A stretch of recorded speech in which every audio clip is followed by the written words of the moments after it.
Chers camarades, 447 jours. Cela fait 447 jours que l'État d'Israël bombarde inlassablement la bande de Gaza.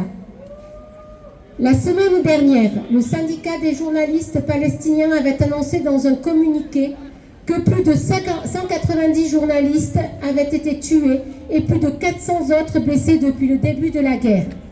Hier, ce sont 5 membres du personnel d'un hôpital du nord de la bande de Gaza qui ont été tués dans un raid israélien, selon son directeur.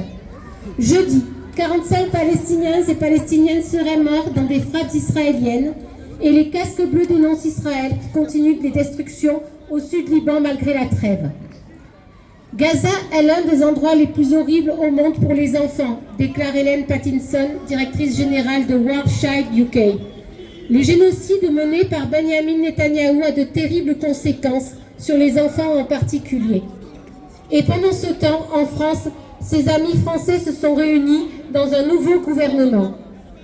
Sébastien Lecornu, complice actif du génocide à Gaza par les livraisons d'armes, est maintenu au ministère des Armées. La parjure Aurore Berger, qui voulait empêcher l'eurodéputée Rima Hassan d'exercer ses fonctions au Parlement européen, est nommée ministre. Et Valls, soutien inconditionnel de l'État d'Israël, qui s'oppose au jugement de la Cour internationale de justice, devient ministre de l'Outre-mer. Ces complices du génocide poursuivront leurs basses œuvres, à l'heure où 96% des enfants de Gaza pensent que leur mort est imminente. 87% affichent une peur intense. 73% présentent des symptômes d'agressivité et 49% souhaitent mourir. Des images épouvantables continuent d'émerger de Gaza, montrant des enfants qui meurent sous les yeux de leur famille à cause du manque persistant de nourriture, de produits nutritionnels et de la destruction des services de santé, explique Adèle Corte, directrice régionale de l'UNICEF pour le Moyen-Orient et l'Afrique du Nord.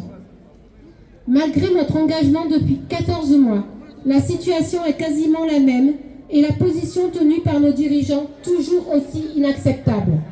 Que faire lorsque nous continuons à voir aux terrasses des cafés des personnes qui sirotent tranquillement leur boisson sans montrer aucun signe d'empathie, de soutien? Je ne sais pas vous, mais moi, ça me donne envie de hurler. Alors, parfois, le découragement me prend, mais alors, je pense à celles et ceux qui sont là-bas. Et je pense à vous. Et je me dis que si quelqu'un lâche, alors, tout le monde lâchera. Il en va de cette bataille pour que s'installe un cessez-le-feu en Palestine ou au Liban, comme de celles que nous allons devoir mener dans notre pays. Face à toutes les formes d'injustice, nous avons le devoir de nous tenir debout et de ne jamais baisser les bras. Ce combat pour la justice en Palestine est aussi le combat contre un monde où les vies humaines sont sacrifiées sur l'autel de la géopolitique et des intérêts économiques. C'est un combat pour la dignité, pour la paix et pour l'humanité tout entière. Nous, militantes et militants de la France insoumise, ne resterons pas spectateurs, spectatrices. Nous appelons à une intensification de la mobilisation en France, manifestations, occupations symboliques, pétitions, et surtout la mise en place de campagnes massives pour contraindre nos dirigeants à prendre position. Il faut que la voix du peuple résonne plus fort que celle des lobbies qui poussent à la guerre. Chaque action compte, chaque présence dans la rue, chaque prise de parole, chaque solidarité exprimée avec les Palestiniens et les Palestiniennes est une pierre posée pour bâtir un avenir où les droits humains ne seront plus piétinés. N'oublions pas, nous avons la force du nombre et surtout celle de nos convictions. Le changement ne viendra pas d'un seul coup, mais il viendra grâce à notre ténacité. Ne laissons pas les puissants écrire l'histoire seuls. Faisons entendre la voix des opprimés, des oubliés et de toutes celles et ceux qui croient en un monde juste. Continuons la lutte. Ensemble, nous pouvons faire la différence.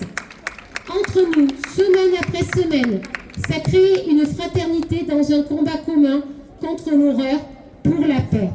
Chacune et chacun de nous en prend sa part, avec ses possibilités, ses forces, ses engagements, sa fatigue et ses découragements aussi. Notre combat est celui des humanistes contre l'indifférence et la paresse, pour la vie et la dignité. Nous savons que chaque vie compte. Restons unis dans ce combat pour la paix. Restons aussi unis dans nos combats contre le racisme, l'indifférence et l'arbitraire. Solidarité avec les peuples opprimés.